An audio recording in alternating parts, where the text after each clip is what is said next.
रामपुर गांव में सुजाता अपने छोटे बेटे की शादी बड़ी धूमधाम से करा देती है।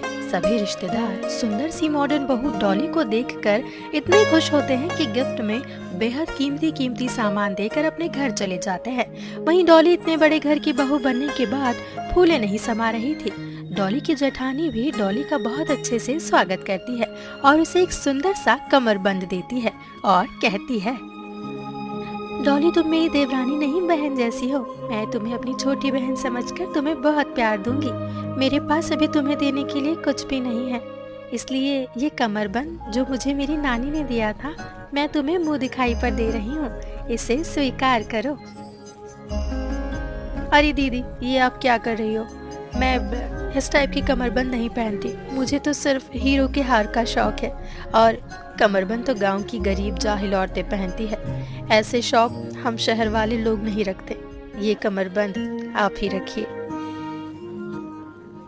बहू, तुम्हारी जेठानी तुम्हें इतने प्यार से कमरबंद दे रही है, तुम इसे रख लो। हमारे यहाँ तो उपहार में आई हर चीज को स्वीकार किया जाता है और सोना चांदी तो बहुत शुभ होता है। बेशक इसे पहनना मत, लेकिन इसे रख लो। तुम्हारी जेठानी विमला बड़े प्यार से दे रही है। मम्मी जी, आप देखिए ना, मुझे इतने सुंदर सुंदर से झुमके, नेकलेस, पायल और चूड़ियां मिली है। अब मैं इस 50 साल पुराने कमरबंद का क्या करूंगी? आप जेठानी जी से कहिए कि वो इसे रख ले, उनके काम आ जाएगा। वैसे भी कमरबंद जैसी चीज विमला भाभी पर ही सूट कर सकती है। इतना कहते हुए डॉली अपनी जेठानी विमला का मजाक उड़ाती है और ये बात सुजाता को भी पसंद नहीं आती। लेकिन डॉली को नहीं पता था कि उसका कमरबंद जादुई है। लेकिन ये जादुई कमरबंद सिर्फ साफ दिल और नेक औरत के काम आता है। बुरी नीयत वाली औरतें इस कमरबंद को अपने पास रख कर फंस जाती है, जिसका पता तो विमला को भी नहीं था। वक्त के साथ साथ डॉली के सारे गहने पुराने हो जाते हैं। कमलेश, शादी में आए सभी गिफ्ट को मैं पहन के यूज कर चुकी हूँ। अब मुझे नई ज्वेलरी खरीदनी है। प्लीज मुझे पैसे दे दो। डॉली, अभी मेरा काम बहुत ढीला चल रहा है। मेरे पास अभी तुम्हें देने के लिए 1 रुपए भी नहीं है। मुझे घर के खर्च के लिए माँ को भी पैसे देने होते हैं। मैं तुम्हारे इतने बड़े बड़े शौक कैसे पूरा करूँगा? मुझे नहीं पता था कि मैं इतने गरीब लड़के से शादी करने वाली हूँ, और अगर पता होता तो उसी वक्त मना कर देती। मेरी सहेलियाँ आए दिन किटी पार्टी करती है, महंगी महंगी ड्रेस ज्वेलरी पहनती है, और एक मैं हूँ जो ना ही बाहर जा पाती हूँ और ना ही मुझे महंगे महंगे गिफ्ट मिल पाते हैं। और तो और विमला दीदी के पास कभी भी पैसों की कमी नहीं होती, आए दिन शॉपिंग करती रहती है। मैं तो ना घर की रही ना घाट की। डॉली, तुम ऐसा मत बोलो। मेरा जैसे ही काम शुरू हो जाएगा मैं तुम्हारे सारे सपने पूरे कर दूंगा, लेकिन फिलहाल के लिए शांत हो जाओ। तुम्हें पता है मैं तुमसे कितना प्यार करता हूँ। डॉली को बहुत गुस्सा आता है। उसके पति के पास उसके खर्च उठाने के लिए पैसे नहीं हैं। वहीं दूसरी तरफ विमला का पति राजेश अपनी फैक्ट्री से बहुत पैसे कमाता था, इसलिए विमला अक्सर महंगे महंगे गहने, साड़ियाँ, सैंडल खरीदती रहती थी। अब डॉली विमला से जलने लगती है। फिर एक दिन डॉली की नजर विमला के उस कमरबंद पर पड़ती है जो विमला उसे मुंह दिखाई पर दे रही थी, लेकिन डॉली उसे मना कर देती है। दीदी, मुझे किटी पार्टी में जाना है। क्या आप मुझे अपना एक कमरबंद एक दिन के लिए दे सकती हो? मैं आज रात ही इसको लौटा दूंगी। सॉरी डॉली, मैं तुम्हें ये कमरबंद नहीं दे सकती। इसके अलावा तुम मुझसे जो मांगना चाहोगी मैं तुम्हें दे दूंगी। क्यों दीदी, ये कमरबंद तो आप मुझे देना चाहती थी ना, तो प्लीज आज आप मुझे दे दो। और मैं सिर्फ एक दिन के लिए मांग रही हूँ, पार्टी से आकर सही सलामत वापस कर दूंगी। देखो डॉली, मैंने ये कमरबंद तुम्हें देना जरूर चाहती थी, लेकिन अगर तुम उस दिन इसे स्वीकार कर लेती तो आज ही तुम्हारे पास होता। लेकिन अब ये तुम्हें नहीं मिल सकता, क्योंकि ये कोई मामूली कमरबंद नहीं है। ये एक जादुई कमरबंद है। जब से ये मेरे पास आया है तब से मुझे पैसों की कभी कोई कमी नहीं हुई। मुझे बहुत सारी धन दौलत और शोहरत हासिल हो गई है। क्या दीदी, सच में ये जादुई कमरबंद है? ये आप कैसे कह सकती हैं? हाँ डॉली, ये जादुई कमरबंद है। रात को मैं इसे विश मांगती हूँ और सुबह मेरी विश पूरी हो जाती है। यहाँ विमला, जो बेहद भोली भाली और नेक औरत थी, वो डॉली को बता देती है कि ये कमरबंद जादुई है। उसे नहीं पता था कि अब डॉली इसका गलत फायदा उठाने की कोशिश करेगी। मेरे इतने बड़े बड़े सपने हैं जो कमलेश इस जन्म में पूरा नहीं कर सकता, तो क्यों ना मैं इस जादुई कमरबंद को चुरा लूं और अपने सारे सपने पूरे कर लूं। इसलिए डॉली उस कमरबंद को चुराने का प्लान बनाती है। तभी अगले दिन सुजाता मार्केट के लिए जाने लगती है। विमला, बहू विमला, मैं मार्केट जा रही हूँ, मुझे कुछ साड़ियाँ खरीदनी है, दरवाजा लॉक कर लो। मम्मी जी, मुझे भी आपके साथ मार्केट जाना है, मुझे अपनी साड़ी में लेस लगवानी है, तो आप मुझे भी अपने साथ लेकर चलिए। छोटी बहू घर पर है ना, वो ध्यान रखेगी। डॉली को अब मौका मिल जाता है। वो सोचती है कि मेरी सास और जेठानी दोनों बाहर जा रही है, तो अब मैं कमरबंद को चुरा लूंगी। जब सुजाता और विमला घर से चले जाते हैं तो डॉली दरवाजा लगा लेती है और चुपके से विमला के रूम में आ जाती है और कमरबंद चुरा कर अपनी अलमारी के लॉकर में रख लेती है।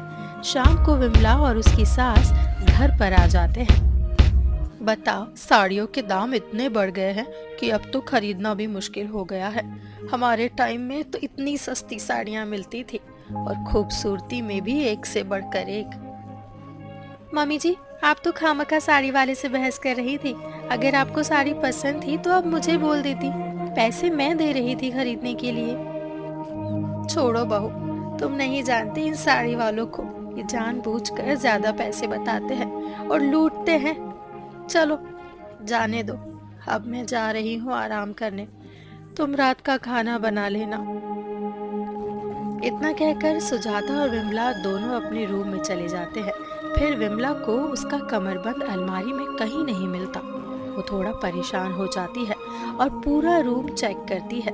फिर उसे याद आता है कि डॉली उससे कमरबंद के बारे में कुछ ज्यादा ही पूछताछ कर रही थी। उसे शक होता है कि हो ना हो ये कमरबंद उसी ने चुराया होगा। लेकिन विमला कुछ नहीं बोलती है और चुपचाप डॉली की हरकतों को देखती है, क्योंकि अगले दिन डॉली के साथ कुछ भयानक होने वाला था जो विमला को पहले से पता था। मम्मी जी, मेरे रूम में चोरी हो गई है। मेरे रूम से मेरे सारे गहने गायब हो गए। कौन आया था मेरे रूम में? कौन लेकर गया मेरे सारे गहने? बहू, पहले तो चुप हो जा और घर में कोई चोर नहीं आया। भला कोई क्यों तुम्हारे गहने की चोरी करेगा? तुम शांत हो जाओ, अच्छे से याद करो कि तुमने उसे कहाँ रखा है। तुम भूल गई होगी रख के। मम्मी जी, मैं झूठ नहीं बोल रही, मैंने अपने सारे गहने अलमारी के लॉकर में ही रखे थे और अब वहाँ पर नहीं है। मेरे अलावा इस घर में आप दोनों ही हैं। मेरे रूम में जो जाते हैं, हो ना हो दीदी ने या फिर आपने ही मेरे गहने चुराए हैं। मुझे मेरे गहने वापस दीजिए। देखते ही देखते रात हो जाती है और कमलेश और राजेश ऑफिस से घर लौट आते हैं। वो देखते हैं कि घर में डॉली ने हंगामा मचाया हुआ था, उसके रूम में चोरी हो गई है। इतना सुनकर कमलेश को गुस्सा आ जाता है, क्योंकि डॉली हमेशा उसे गहनों के लिए लड़ती रहती है और अब वो अपनी सास और जेठानी पर चोरी का इल्जाम लगा रही थी। गुस्से में वो डॉली से कहता है, ठीक है, अब सभी परिवार एक साइड हो जाओ। मैं पूरे घर की चेकिंग करूंगा कि किसके किसके रूम में डॉली के सारे गहने रखे हैं। पूरे घर की तलाशी लेने के बाद डॉली के सारे गहने डॉली के बाथरूम में मिलते हैं, लेकिन बेचारी विमला का कमरबंद डॉली के अलमारी के लॉकर में मिलता है, जिसे देखकर विमला बहुत हैरान हो जाती है और डॉली भी समझ जाती है कि उसकी गलती उसके ऊपर भारी पड़ गई है, क्योंकि वो जादुई कमरबंद था और वो किसी बुरी औरत के साथ नहीं रह सकता था। इसलिए कमरबंद ने पहले ही डॉली के सारे गहने गायब कर दिए और फिर जब तलाशी हुई तो सारे गहने बाथरूम में वापस लाकर रख दिए। डॉली, ये क्या हरकत है तुम्हारी? तुमने अपने सारे गहने बाथरूम में फेंक रखे हैं और तुम कह रही हो कि तुम्हारे सारे गहने चोरी हो गए। क्या तुम्हारा दिमाग सही है? मैंने तुम्हें कहा था ना कि मुझे थोड़ा टाइम दो, मैं तुम्हारे सारे सपने पूरे करूंगा, लेकिन तुम तो पागल हो गई हो। और ये कमरबंद, ये मैंने कभी तुम्हारे पास नहीं देखा। ये तुम्हारे लॉकर में कैसे आया? कमलेश, ये मेरा कमरबंद है। मैंने ही डॉली को ये कमरबंद दिया था ताकि वो अपनी किटी पार्टी में पहनकर चली जाए, लेकिन हो सकता है कि डॉली भूल गई हो। उसने गलती से सारे गहने बाथरूम में रख दिए हो और मेरा कमरबंद अपने लॉकर में। कोई बात नहीं कमलेश, गुस्सा मत करो। ज्यादा सोचने की वजह से डॉली भूल गई होगी कौन सा सामान कहाँ रखना है। यहाँ डॉली की आंखें फटी की फटी रह जाती है। वो जानती है कि उसने चोरी की है, लेकिन इसके बावजूद उसकी जेठानी विमला उसकी ये चोरी छुपा लेती है। वहीं उसकी सास डॉली को समझाती है, तुम फिक्र मत करो डॉली, तुम्हारे लिए और भी गहने हैं जो मैंने तुम्हारे लिए बनवा कर रखे थे। तुम क्यों कमलेश से लड़ाई करती हो? तुम मुझसे कहती कि तुम्हें गहने चाहिए तो मैं तुम्हें गहने दे देती। इसके बाद सभी अपने अपने रूम में चले जाते हैं। फिर विमला और डॉली दोनों किचन में रात का डिनर बनाने के लिए आते हैं। तुम फिक्र मत करो डॉली, तुम्हारे लिए और भी गहने हैं जो मैंने तुम्हारे लिए बनवा कर रखे थे। तुम क्यों कमलेश से लड़ाई करती हो? तुम मुझसे कहती कि तुम्हें गहने चाहिए तो मैं तुम्हें गहने दे देती। इसके बाद सभी अपने अपने रूम में चले जाते हैं। फिर विमला और डॉली दोनों किचन में रात का डिनर बनाने के लिए आते हैं, जहाँ डॉली रोना शुरू कर देती है और विमला से कहती है, दीदी मुझे माफ कर दो, आप तो मुझे छोटी बहन की तरह प्यार करती थी और मैंने आपके ही रूम में चोरी की। मुझे लालच आ गया था आपके उस जादुई कमरबंद पर। मुझे अपने किए पर पछतावा हो रहा है। काश मैंने आपका वो कमरबंद स्वीकार कर लिया होता, इसलिए कमरबंद पाने के लिए मैंने ये सब किया। देखो डॉली, मैं तो तुम्हें उसी दिन कमरबंद देना चाहती थी, लेकिन तुमने ही मुझे मना कर दिया था। तब तक तो मुझे भी नहीं पता था कि ये कमरबंद जादुई है। धीरे धीरे मेरे साथ ऐसे ऐसे चमत्कार हुए जिसके बाद मुझे समझ आया कि ये कोई मामूली कमरबंद नहीं है, बल्कि ये जादुई कमरबंद है। अब जो हो गया सो हो गया, आगे तो मैं। और सुजाता भी अपनी दोनों बहुओं को बहुत प्यार करती है। तो दोस्तों, आपको इस कहानी से क्या सीख मिलती है, आप हमें कमेंट बॉक्स में ज़रूर बताएं। और कैसी लगी आपको हमारी आज की कहानी, ये बताना बिल्कुल ना भूलें। मिलते हैं अगली कहानी में। एक छोटे से गांव रामपुर में कमला अपनी बहू राधा और बेटे मोहन के साथ रहती थी। कमला और उसकी बहू के बीच अक्सर खटपट होती रहती थी। कमला एक सख्त महिला थी जो हमेशा नियमों का पालन करती थी और चाहती थी कि राधा भी वैसा ही करे। लेकिन अब राधा अपनी सास के कठोर नियमों से तंग आ चुकी थी। तभी वह अपने पति मोहन से कहती है, सुनिए जी, मुझसे अब माँ जी के नियम पाले नहीं जाते। कितना भी अच्छा काम करो उन्हें पसंद ही नहीं आता। देखो राधा, तुम तो जानती ही हो, माँ ने मुझे अकेले पाल पोस कर बड़ा किया है। पिताजी तो बचपन में ही गुजर गए थे, इसलिए माँ थोड़ी सख्त मिजाज की है। अरे तुम कहाँ उनकी बात का बुरा मानती हो? जी, ये तो मैं भी अच्छे से समझती हूँ, इसलिए तो अभी तक चुप हूँ। चलो अब सो जाओ, सुबह काम पर भी जाना है। ये बोलकर मोहन सो जाता है और राधा अपने बिस्तर पर लेटी हुई बस सोच रही होती है और फिर धीरे धीरे उसे भी नींद लग जाती है। सुबह उठकर राधा जल्दी जल्दी मोहन और उसके साथ कमला के लिए खाना बनाती है और फिर घर के सारे छोटे मोटे काम निपटाकर गांव के पास के जंगल में लकड़ियां लेने और कुछ सब्जियां और फल लेने चली जाती है। रास्ते में जाते हुए, जंगल के अमरूद बहुत मीठे हैं, अमरूद तोड़कर उनकी चटनी बनाऊंगी और फिर इनको टिफिन में वही चटनी दे दिया करूंगी। राधा अमरूद तोड़ने के बारे में सोचती हुई चलती जाती है। तभी अमरूद का पेड़ आ जाता है। राधा, अरे ओ राधा, कौन है? कौन है वहां पर? डरो नहीं राधा, मैं हूँ। जिस अमरूद के पेड़ से तुम रोज अमरूद तोड़ती हो, वो अमरूद का पेड़ मेरा घर है। मैं एक परी हूँ राधा, और तुम्हें देखकर मैं ये भी पता लगा सकती हूँ कि तुम क्यों इतनी परेशान हो। आपको कैसे पता? मुझे सब पता है राधा। तुम चाहती हो तुम्हारी सास का रिश्ता तुमसे हमेशा अच्छा रहे, है ना? हाँ, लेकिन आपको कैसे पता? मैंने कहा ना, मुझे सब पता है। तो सुनो, अगर तुम चाहती हो कि तुम्हारी सास से तुम्हारा रिश्ता मधुर रहे, तो तुम्हें अभी कुछ ऐसी चीज मिलेगी जिसे तुम्हें समझना होगा। मैं ये नहीं बताऊंगी कि वो चीज क्या है। तुम्हें जो भी मिले, तुम उस चीज को सहेज कर रखना, और उसी में ही तुम्हारी समस्या के सारे समाधान तुम्हें मिल जाएंगे। लेकिन आप, मैं बस तुम्हें यही बताने आई थी। अब मैं जा रही हूँ।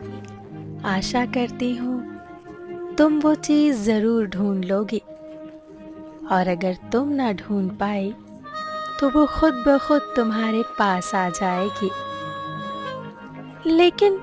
लेकिन आपको सब कैसे पता?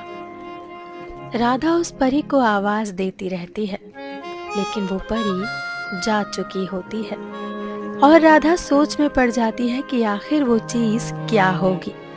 और वहां राधा को एक पुरानी किताब नजर आती है। किताब पुरानी होती है, लेकिन उसकी चमक कुछ और ही रहती है। राधा इस किताब से आकर्षित होती है और उस किताब के पास जाती है। किताब का एक पन्ना खोलती है और देखती है तो उस किताब में कोई मंत्र लिखा हुआ है। राधा को जिज्ञासा होती है और वो उस किताब को अपने झोले में रख लेती है। उसके बाद वो पेड़ से मीठे अमरूद तोड़ने लगती है। अमरूद तोड़कर वो घर के लिए निकल जाती है।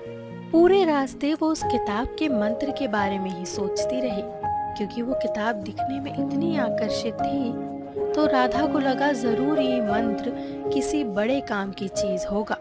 राधा उस किताब पर लिखे मंत्रों को देखकर बहुत आकर्षित होती है और जानना चाहती है कि आखिर उन मंत्रों का राज क्या है।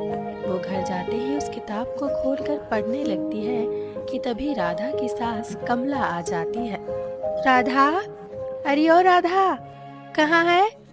अरे चाय का टाइम हो गया है, चाय कहाँ है मेरी? लाई माँ जी।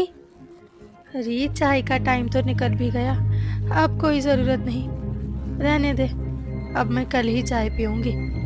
और सुन, मैं जरा रमेश के वहां जा रही हूँ, 6 बजे तक खाना तैयार रखना। आज व्रत है मेरा, अगर थोड़ा भी लेट हुई तो वो खाना फिर खुद ही खा लेना। हाँ माँ जी, आप जाइए, मैं खाना बना कर रखूंगी। तभी राधा जल्दी जाकर किताब को खोलती है। किताब में कई तरह के मंत्र थे, लेकिन एक मंत्र ने उसका ध्यान खींचा।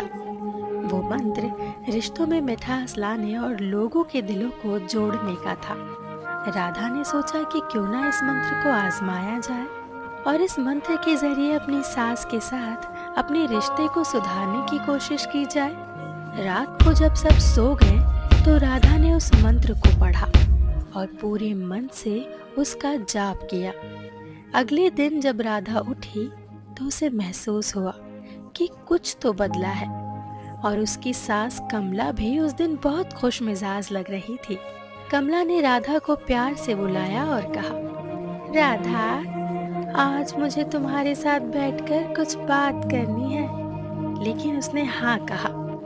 दोनों ने बैठकर अपने दिल की बातें की। कमला ने राधा से कहा, राधा, मैं स्वीकार करती हूँ कि मैंने तुम्हें बहुत परेशान किया है।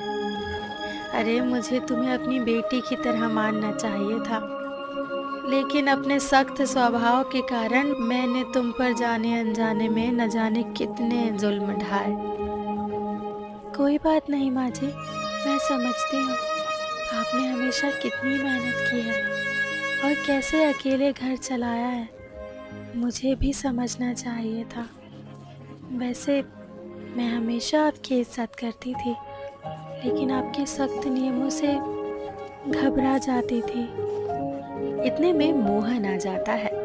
अरे राधा, मैं ना कहता था, माँ बिल्कुल सख्त नहीं है, उनका स्वभाव ऐसा है, वरना उनके जितना कोमल और कोई नहीं। माँ दोनों को अपने गले से लगा लेती है। जादुई मंत्र ने माँ के दिल में खुशियाँ भर दी थी, और अब सास बहू दोनों ने मिलकर घर के कामकाज को बांट लिया और एक दूसरे के साथ हंसी खुशी समय बिताने लगी। गांव के लोग भी इस परिवर्तन को देखकर हैरान थे और उन्होंने इस रिश्ते को एक मिसाल के रूप में देखना शुरू कर दिया। इस तरह जादुई किताब की मदद से सास और बहू का रिश्ता और भी मजबूत हो गया और उन्होंने मिलकर अपने परिवार को खुशहाल बना दिया। 3 लोगों का ये परिवार अब बढ़कर 4 लोगों का हो गया था, क्योंकि इसमें छोटे मोहन की भी एंट्री हो गई थी।